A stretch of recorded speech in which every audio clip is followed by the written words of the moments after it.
Hello there, and welcome to our show. My name is Lewis Wieland, and it's a pleasure to join you today and interview one of my favorite people in Atlanta. He's been on the program several times over the last few years, Alan Hallman, who's the mayor of Hapeville. Alan, it's awesome to have you back on the show again and talk about your great city. Thank you very much. It's a pleasure to be back with you again. Atlanta Community Profiles is the official relocation guide on Atlanta that is distributed by the First Multiple Listing Service. The magazines are all on the First Multiple Listing Service website, fmls.com, where all the 47,000 agents use that site every day to get information on real estate in Atlanta. Our website is, as you know, atlantacommunityprofiles.com. We get over 1 million page views a year. This show will be on that website tomorrow, or if not today, later. And we will be emailing this out to all the real estate agents so that if you missed it, it's also on it'll continue to be, of course, on my Facebook page, Lewis Wieland. And Alan, it's one of the reasons that we love to interview you is that you have such a strategic location there in terms of like 6 miles from downtown, I think. Is that correct? That's correct, yes. And do you have a relatively small population compared to the enormous impact that the city wields? You have home of some of the biggest corporations in Atlanta. I think Delta Airlines, Porsche, Korean Air, Cargo, and many others. How does that working out for you? And you have a daytime population of 30,000, but a nighttime population of 7,000. Tell us how that That's works correct. out, and how does that? Well, Hapeville was built on transportation, and transportation can use what keeps Hapeville going. With our proximity to the airport being right at the front door of the world's busiest airport, that's the economic engine that drives our region, and Hapeville benefits from that. We're sandwiched out of it in between Atlanta and the Hartsfield-Jackson International Airport, and we're flanked east and west by Interstate 75 and Interstate 80. So we're just a geographical gem of a location, and we've been able to take advantage of that. And especially, I owe a lot of our credit for success to the Hartsfield-Jackson International Airport and the true economic force that it is in our region. The Porsche Motor Car Company is located their corporate North American headquarters there in your city. It's been, how many years ago? About 8 years ago, is that right? But quite long. It's been, I believe, about 5 years. And actually, Porsche had built on the Atlanta side of what used to be the Ford assembly plant. So technically, they're in the city of Atlanta, but the halo effect of their presence, and including the hotel, the Kempton Hotel that's just adjacent to their property, which is in the city limits of Hapeville. The halo effect, of course, is present. Very. Alan, what has been the economic impact of that corporation being right there in Hapeville or right on the border? Well, the driver experience track that Porsche has brings, at one point it was 40,000 visitors a year. It's probably more than now. We rebound from COVID at least. And those folks they come for that driving experience, and Porsche continue to stay and visit with us. Of course, some people come and take delivery of their cars there at the headquarters, and so that helps the hotel there, along with folks coming in to do business with Porsche that stay in and on the airport area. So again, the engine of their presence is very, very powerful for the local economy. Mayor, you've been the mayor of Hapeville since 2006, is that correct?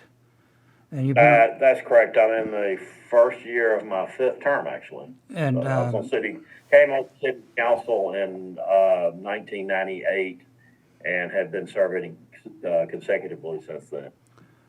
now, let me ask you this. It's during all that period of time, you've done an outstanding job, and I commend you for your outstanding leadership.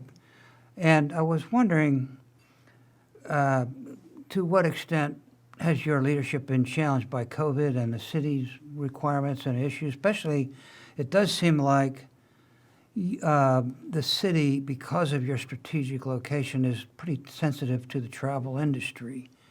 So how has the COVID affected your everyday life in the great city of Hapeville? Yeah, COVID has had a devastating economic, not just Hapeville, cities in and around our area, especially those that do depend on transportation. I always thought, being a city that was adjacent to the world's busiest, we were almost bulletproof when it came to economic downfalls, but COVID has proven me wrong on that. We've suffered probably, we had about a 2.4 million gap in our current fiscal year, but we were able to button up that with reserves and some cutbacks and some property sales, et cetera, et cetera. So the biggest hit, of course, is block sales tax revenue that we split with the other cities in Fulton County. But in addition to that, hotel motel tax was a big part of our budget as well, including product tourism and development money, TPD money they call it, tourism product development money that can be used for items that do attract people to Hapeville. So we've had a big hole in our budget. Frankly, we're not alone, and we've got a fantastic staff, city manager, finance crew that's diligently working to monitor that situation, to respond to it, and as fast as we possibly can. There's a lot of moving on right now. Quite frankly, to a day when we're beyond the COVID situation and we can begin to get back on our feet again. We're starting to see that turnaround. Hotels are starting to have more guests, and we're starting to see more activity. Living right here at the airport, we can hear the planes as they take off, and we've gone from a time of not hearing very many at all to hearing them start flying on a more regular basis. So I think the economy is going to rebound, but it's been a long road. Mayor, I majored in economics in undergraduate school at the University of Maryland, and one of the things that I learned about was the concept of pent-up demand. And I think that Hapeville is poised for taking advantage of that economic principle. And you alluded to it a minute ago. What is the forecast for the city and the travel and how you're affected with that principle in mind anyway? I think most companies, big corporations, are very sensitive to that element at this time. Well, we continue to see development. The development that's in the pipeline is proceeding well, and actually there have been some new developments that have been announced during the COVID period. For example, Porsche announced that they're going to be doing a track expansion. They also announced that they're going to be constructing a restoration center because their headquarters is already at capacity. So surprisingly, I was kind of shocked when those announcements came during the period of more in the COVID. But other projects in the pipeline, we've got a lot of residential in the pipeline. We've got hotels in the pipeline. Porsche Cars North America is constructing currently a service center that will be utilized by the two Porsche dealers in the Atlanta market. But it'll also be kind of the model service for the brand. So again, that's your pent up demand there, and once travel starts back closer to I think we'll rebound very quickly. But we just got a big hole to dig out of, just like my other brothers and sisters in municipalities all around the state. Mm-hmm. Well, I would like to discuss one of the issues that you just addressed, which is the residential concept. And then I'd like to skip to the office space, and which are key elements of the COVID-related problems. But on the residential side, Alan, Hapeville represents one of the best buys in the metro area at this time. It is a remarkable, I just pulled up some figures off of the FMLS website last night, and I was astounded to see that the median price of a detached home in Hapeville is $225,000. That is well below the average for the metro area, despite the fact that you have such a close proximity to downtown. I wonder if you would be kind enough to help us to understand how that has been the case, and are you seeing a lot of investment capital coming in to buy up some of those homes, or from a lot of the hedge funds I know are buying residential property left and right? Tell us a little bit about your concept on that, or your perspective on that. Well, we see more individual investors coming in. I don't see a lot of wholesale hedge fund buying. But again, with Hapeville being 2.5 landlocked, one of the things that we have to do as we continue construction is to make sure that we use density that's needed to help the dirt price, if you will, match fair market value for a home. So we have right now there's look at 62 single-family home project that will hopefully be coming out of the ground soon. We're looking at a 23-unit townhome project that's underway. We have a 12-unit townhome project coming out. We've got an 18-unit townhome project just adjacent to City Hall that's well underway and should be completed early next year. So again, we're utilizing density to help drive the value, to make, again, the land blended to make it a market palatable price point. So we've done it because in my early years in office, houses were in the $80,000 and $90,000 range. So I think we've done very well, and I think our location has driven that increase in value. Mm-hmm. But we're still bargaining too. Mayor, that's congratulations on that. I know that those houses will not stay on the market very long. I can tell you that just from a general macro standpoint for the city, prices are up 2% this year, and sales are up about 5%. And the reason for that is there is an extreme lack of inventory. We have about a 1-month supply in metro area wide of residential homes. So I'm sure that those developers will be greeted with great demand. Have you already gotten some favorable feedback from that perspective from those developers?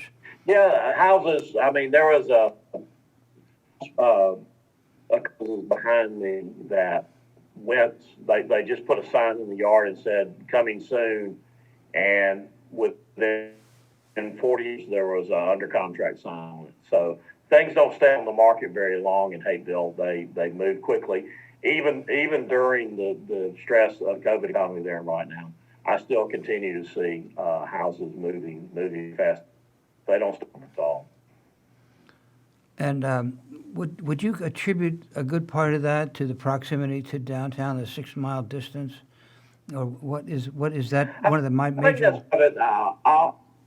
I'm sorry, I didn't mean. Was that one of the major driving forces, Alan, or the fact that it's only 6 miles from downtown? That, among other things. First of all, from a transportation standpoint, we're perfectly located. Traffic is not as big of a problem for us as it is other cities, especially in North Fulton County.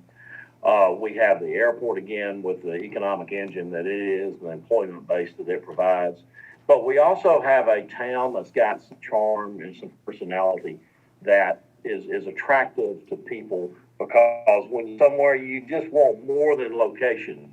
You want to live somewhere where you you've got the arts, and you and I have talked about the art before and the impact that the arts have had on Hapeville. Hapeville has become quite well known as a destination for the arts, and the payback for that investment has been very, very good for us. And I think it's a quality of life as well as a location. It's a kind of a blended situation that attracts people. Would you please elaborate a little bit about on some of the venues that you offer in the category of the arts? Yeah, we about a year ago we had groundbreaking on our Performing Arts Center that we partnered with the Academy Theater on. We utilize tourism funding to rehab what used to be we call it the old hardware store building because that's what it was for the longest time. And we've got over 100-seat venue. It's a very intimate performing arts venue. We've got quite a few very well known for murals. Our downtown area and on some of our business owners' buildings. We're also in the process of finishing the project on our pedestrian bridge, which crosses over the railroad that runs down the center of town. And it will be an LED-driven sign that'll go at night. And so the arts, we've got a couple of container, very small art galleries for profit. We've really been able to attract a lot of people and showcase Hapeville via the arts, both performing and visual. What about the warehouse industry? Since you're so close to the airport, the warehouse industry is actually booming right now and is forecast to continue to boom for the next at least 5 years into the future. And it was actually stimulated by COVID, actually. It's one of the few industries that have benefited. Was that an element in your city or not? The warehouse? No, again, Lou, with being a footprint of 2.5 square miles without a major concentration on an industrial area, we just don't have the available land for warehousing. We've got a couple of smaller, less than 100,000 square foot warehouses, but we've got a very, very small footprint for that particular zoning use. But again, we've got a lot of that activity going on around us, especially in South Fulton County and in Henry County. There's a lot of growth going. And I personally believe that post-COVID, I believe the logistics business will continue to boom and grow exponentially because people have discovered the luxury and the convenience of shopping from home. So I think it's going to hurt the brick and mortar world, but I think logistics, warehousing, and transportation are going to grow in leaps and bounds. Mayor, you mentioned the magic word right now that everybody's talking about, and that is zoning. Have you seen many requests for any changes in zoning in Hapeville, or is that an element in your city? The only we've got a very small issue going on in the neighborhood right now regarding zoning it's a single family neighborhood, and there's a little swath of little patch of land in there that's multifamily, and folks want to take it back to the single family zone.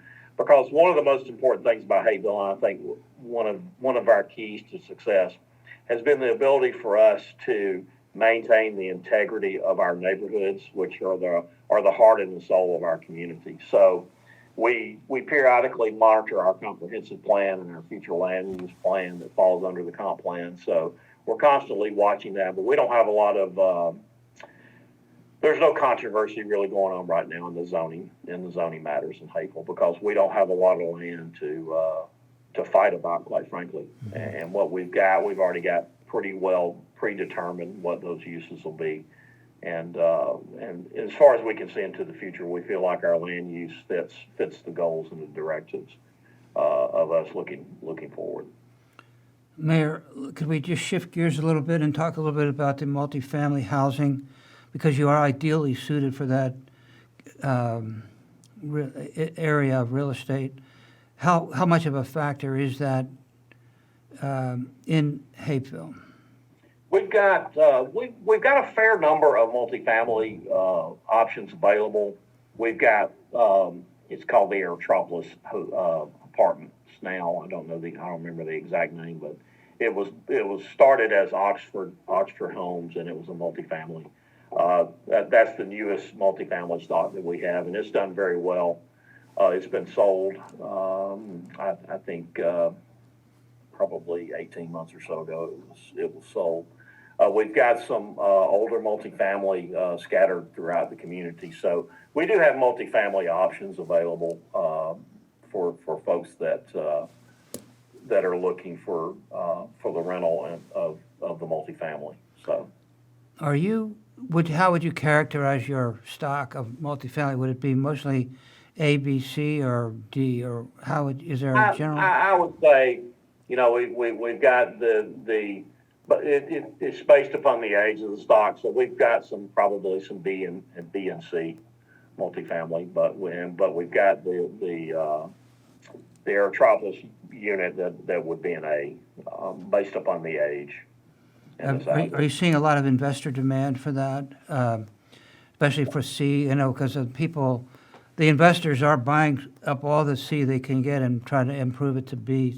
We have seen some folks take some of the older stock that we have and reinvest in it, because that's multifamily has to be well taken care of to survive long term. It needs to be constantly refreshed, and we're seeing some activity. We still have some that I'm hoping some investor activity will come in the not too distant future, maybe make some improvements upon some of the older stock that just needs a facelift, if you will. Mm-hmm. Well, I know some investors who would be very interested in doing that, and I do have some clients who would be very much interested in that too. So I'll talk to Tim, your city manager, about that.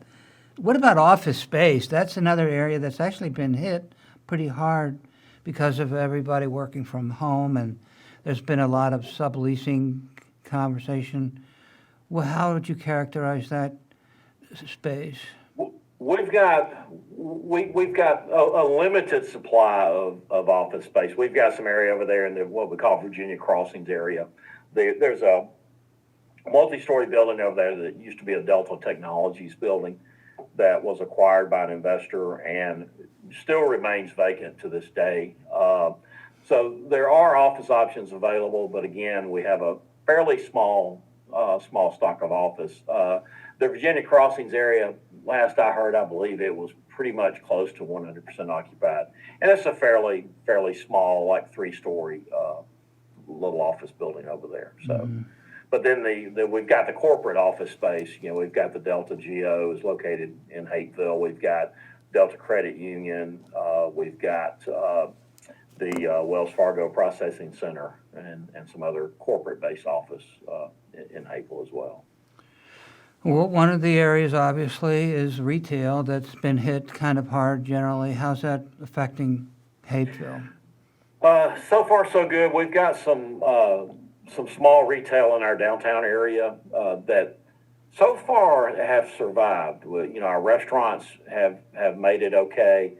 We've got some other retail downtown. We've got a florist shop and kind of a gift shop downtown as well that have survived so far. So again, we've got a small footprint downtown, and the retail so far so good. They seem to have weathered the storm. Hopefully they'll continue to push through until we get beyond the COVID lockdowns. Now, you are the founder and co-owner of a security company, and how's that doing, and how's that been affected by COVID?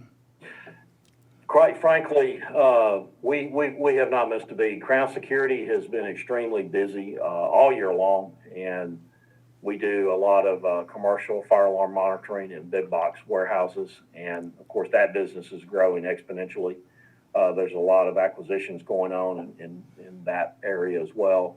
Different companies buying portfolios from others. So we have experienced a great year. Quite frankly, our sales this year will set a record. So we're very, very pleased. I've been very blessed this year, and I'm very, very happy that we've been able to weather the storm. Congratulations. I know security is becoming an issue more and more in the major cities such as Chicago, Philadelphia. We're hearing about the problems there currently. So congratulations on that. And Thank you. security is Thank you. definitely becoming far more important than ever in terms of an industry integral to our success and well-being. Tell us a little bit about some of the organizations that contribute to your well-being, such as the South Fulton Chamber of Commerce, the Aerotropolis Atlanta, and some of the other organizations that you work with that are contributing greatly to your success. Yeah, we're actively involved in the Aerotropolis Atlanta movement, along with some CIDs that spun off from the Aerotropolis movement. The Aerotropolis group is very focused on the south side of the Atlanta area, working together to capitalize on our global proximity to the transportation resources that we have. We're also very actively involved with the Airport Area Chamber of Commerce, our local businesses, and our city itself is involved with that. And I'm personally involved in the South Fulton Municipal Association, which is a group of mayors from the South, in the South Fulton cities. We work together. We recently worked collectively with our other mayors in North Fulton to counter some issues we were having with Fulton County regarding COVID funding allocations. And so you have to be involved, and you have to participate, and you have to make sure that the needs of your city are met. And we feel like working with our other cities through the Aerotropolis movement, through our South Fulton Municipal Association, through the chambers, we have a united voice. And when you speak with a united voice, you're heard. And so that's been a very, very pivotal part of our success is remaining engaged and not becoming an island unto ourselves. You know, one of the things that I don't want to make this sound political, but President Trump has talked about is the opportunity zones concept. And tell us a little bit about that concept as it plays out in Hapeville. Yeah, we have an opportunity zone that runs on the area where Porsche Cars North America's headquarters is. And the opportunity zone has been a big benefit in attracting businesses because the tax advantages that are offered through the opportunity zones make it very, very attractive to bring jobs into an area because the tax credits will help benefit job creation. And we have seen that, and we know that when Porsche came in, they were able to take advantage of that. When the Solis, which is now the Kempton, came in, they were able to take advantage of that. And we believe, too, that the service center that's being built by Porsche and the other expansion that they're talking about will be able to take advantage of the opportunity zones as well. So they're a great tool to help promote your city. It's a very powerful tool in your toolkit to offer to folks that are looking to bring businesses to your communities. Mayor, I wouldn't really necessarily ask you to speak on behalf of South Atlanta, but would you please? How would you kind of character? I know the next issue of my citywide magazine has a feature story on the cover and throughout about the fantastic success of South Atlanta. From a macro standpoint, how would you address that, Mayor? How would I address the successes of the South Atlanta in terms of, in general, just all the Tri-City area, College Park, East Point, so forth? Well, for the longest time, the South Atlanta was on the fun, if you will, but we've always had the benefit of our location. We've always had the benefit of good leadership. We've always had the benefit, not necessarily in Hapeville, but in other communities, of available land for development. And it's our shine. And quite frankly, I'm very proud that Porsche Cars North America chose to come south. I'm very proud that the Aerotropolis movement got off the ground and basically has taken Southside and showcased us as the place to be. And like I say, it's our time to shine in the sun for a change. And I'm very proud to be a part of that in a very, very small way. Congratulations on all of the successes of not only Hapeville, but South Atlanta. I would just like to ask you to take a minute or two and just talk about some of your successes, your challenges, and goals over the next couple of years in this kind of difficult economic climate. Well, when we were going through the Great Recession, if you will, a little over a decade ago, one of the things Hapeville did was we kept on pushing forward. A lot of cities just threw their hands up in the air and just stopped doing anything, stopped doing streetscapes, stopped doing any kind of improvements, and just kind of froze. But Hapeville has always continued to push through, and it's my goal to do the same thing in this situation. We were right on the heels of the Great Recession. We lost the Ford Motor Company and the manufacturing plant there that made Tauruses. And, you know, they were a 60-year corporate business partner and corporate presence in our community, our second largest employer and our single largest taxpayer. And we weathered that storm, and I believe we'll weather this storm. Right now we're dealing with a lot of unknowns. I really don't know what the post-COVID economy is going to look like. You still have the economic engine of the Hartsfield-Jackson International Airport, which will not still forever. So I believe we'll bounce back, and my goal is to continue to lead us and continue to hold on to the vision that we've spent decades perfecting in Hapeville. Continue to implement that vision by continuing projects that will continue to beautify and attract people in the community. The population is 7,000, but you're restricted by the square miles, only 6,000 square miles. What, is that right, 6,000? So do you... No, two and a half square miles. 2.5 square, okay, sorry. Yeah. 6 miles from downtown. Numbers challenge. Yeah, So 6 miles from downtown. We're a teeny tiny little town. will the population expand much over the next 5 years? I'm hoping we can maybe make the 8,000 mark, but time will tell. We'll have to see again what the post-COVID economy looks like, and if the residential, we're running out of developable land. That's the problem with our small footprint. We have no place. I don't have any land we can annex or anything, so we have to very wisely develop what we do have left. Congratulations, Mayor, on your successes, and thank you very much for your service. You've been on the city council, since 1998, and mayor since 2006.